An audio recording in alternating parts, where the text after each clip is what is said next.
Buenas! Neste vídeo vamos falar de algumas das principais métricas utilizadas em modelos de inteligência artificial, para conseguirmos interpretar melhor os resultados dos modelos e saber qual delas é mais apropriada para cada tipo de cenário.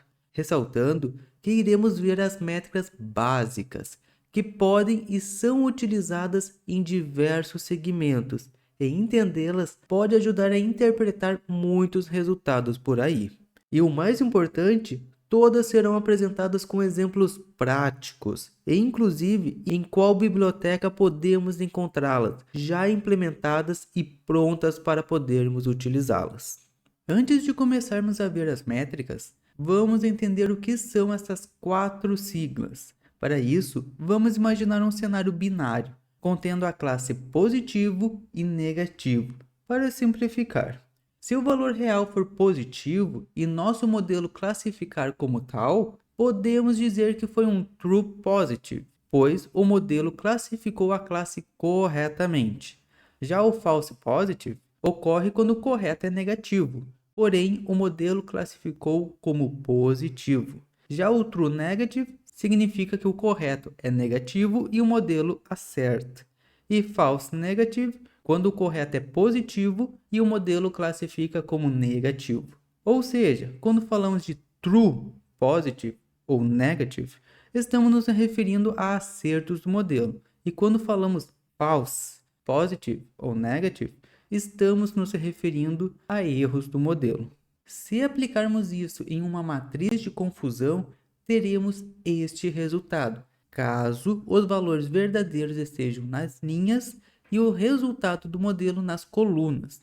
Neste momento é necessário ter cuidado, pois se invertermos o x e o y, iremos inverter o false negative e false positive de posição, e isso pode acarretar em uma análise errada. Então, sempre se atente aonde está localizados os valores reais e os resultados do modelo. Uma das formas que temos para criarmos esta matriz é utilizando a função ConfuseMatrix do sklearn. Basta apenas passar a lista contendo os valores reais e outra lista com o mesmo tamanho contendo os resultados no modelo. Lembrando que eles precisam ser números inteiros e não existe limite para a quantidade de classes. Inclusive aqui que definimos as localizações dos valores, sendo que a primeira lista, neste caso com valores reais, serão representados nas linhas e o segundo parâmetro nas colunas. Já a matriz de confusão para múltiplas classes funciona um pouco diferente da binária. Algo que facilmente podemos ver é que o true positive sempre fica na diagonal principal. Fora isso, para interpretar as nossas siglas, é necessário isolar as classes. Como estamos considerando que os valores reais estão nas linhas, iremos ter para a classe A a soma de todos os valores da linha com exceção do true positive, como false negative, e os valores das colunas como false positive. Já como true negative, serão os valores restantes, pois, aos olhos da classe que estamos olhando, o modelo acertou ao não classificá-los como tal. E o mesmo se repete quando o nosso foco muda para uma outra classe, como por exemplo a classe B, que então precisamos considerar somente a sua linha e coluna. E esse jogo muda completamente de ponto de vista quando invertemos a localização dos valores verdadeiros. Como comentamos anteriormente, isso inverte a localização do false negative e false positive. Bom, não é à toa que essa matriz é chamada de matriz confusão. Facilmente podemos interpretar os dados de forma errada olhando para ela. Por este motivo, é necessário ter muito cuidado, principalmente quando não queremos ter muitos erros de determinados tipos, como por exemplo em um sistema de detecção de uma doença. É melhor ter mais false positive do que false negative, pois é muito mais grave enviar a pessoa para casa dizendo que ela não está doente, sendo que ela está em um estágio inicial da doença, do que enviar ela para o laboratório para realizar mais exames e depois confirmar que foi um false positive. Beleza, agora que passamos pelo básico, vamos ver as métricas. Começamos pelo accuracy, que talvez seja o mais simples entre todos. Basta somar os acertos e dividir pela quantidade total de dados para obter um valor entre 0.0 e 1.0. E podemos simplesmente calculá-la ou utilizar funções prontas como a disponível no sklearn, com a função Accuracy Score, passando a lista de valores reais e os resultados do modelo. Esta métrica até pode ser interessante para problemas binários, com dados equilibrados, ou seja, a mesma ou praticamente a mesma quantidade de dados para cada classe. Mas esta métrica tem dificuldades quando as classes estão desbalanceadas ou temos múltiplas classes. Em um cenário com 6 classes, poderíamos ter o seguinte resultado, com quase 92% de acurácia, ou em um dataset desbalanceado, uma acurácia de 95%, o que parece muito bom. Mas podemos ver que o modelo nunca acertou uma das classes. Ou seja, apenas olhar para a acurácia pode nos dar uma impressão errada, dependendo do nosso cenário. Outra métrica é o Precision, que busca responder à pergunta: dos casos classificados como positivos, quantos realmente são positivos? E para isso é utilizada a seguinte fórmula, onde o True Positive é dividido pela soma do True Positive com False Positive. E novamente, pode ser utilizado o sklearn chamando a função Precision Score, sendo necessário, além de passar a lista com os valores reais e os resultados, também informar se é um modelo binário ou com múltiplas classes. E próximo a ele temos o Recal, que responde à pergunta: dos casos classificados como positivos, quantos foram classificados corretamente como positivos? E para isso é utilizado a seguinte fórmula, onde o True Positive é dividido pela soma do True Positive com False Negative. E para calculá-lo usando sklearn, segue as mesmas instruções que o Precision, apenas mudando para a função Recal Score. Ou seja, Precision e Recal, eles se complementam e podem ser utilizados dependendo do objetivo. Se queremos ter menos false positive, onde sempre que o paciente estiver doente, o modelo realmente fala que está doente, iremos almejar um Precision alto.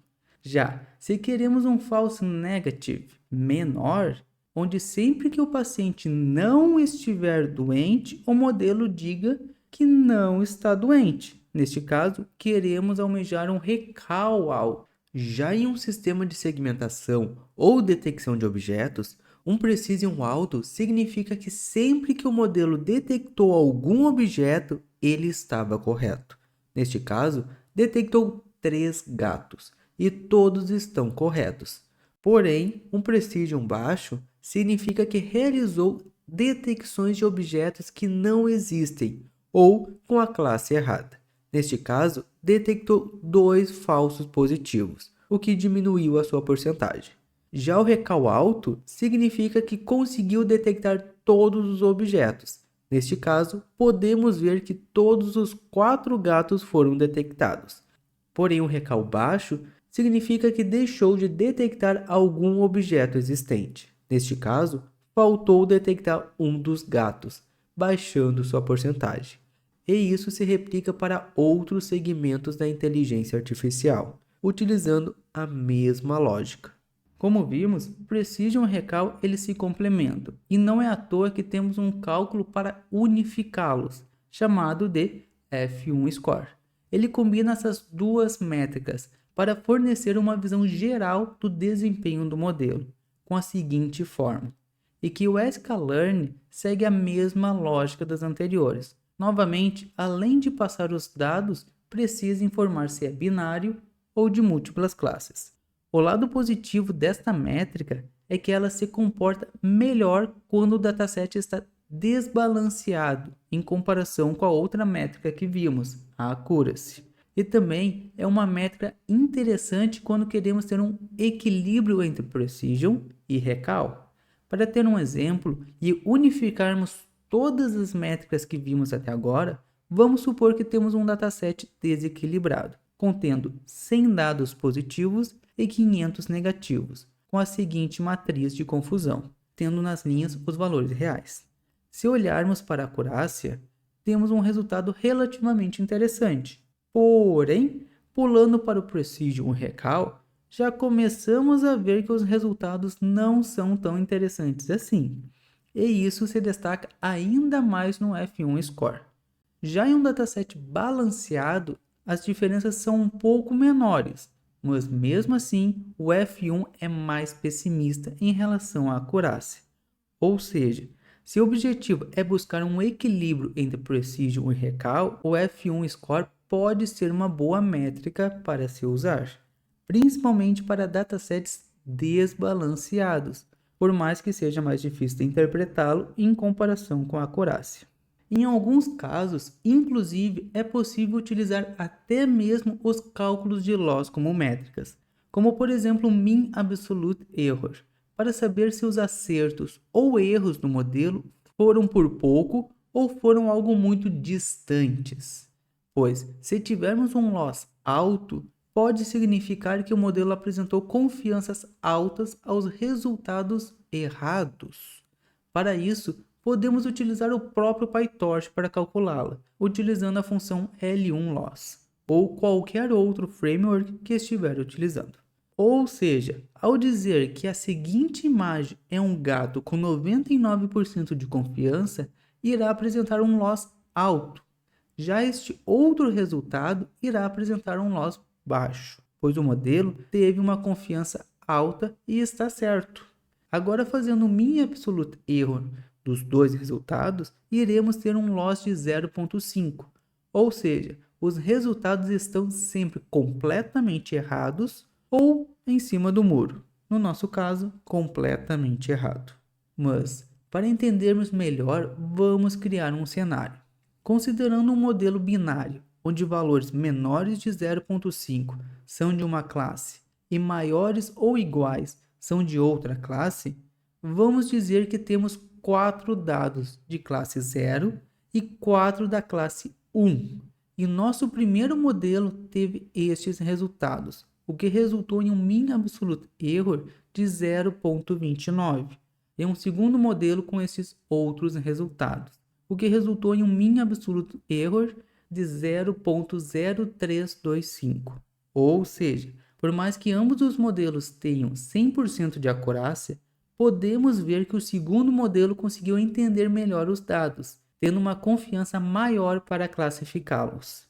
E em determinados modelos, como de regressão, estas métricas se tornam mais importantes ainda, pois aqui estamos falando de valores entre 0,0 e 1,0. Mas em modelos de regressão, podemos ter resultados com valores muito altos e com uma variação alta. Então, observar seu loss pode ser ainda mais interessante em comparação com modelos de classificação.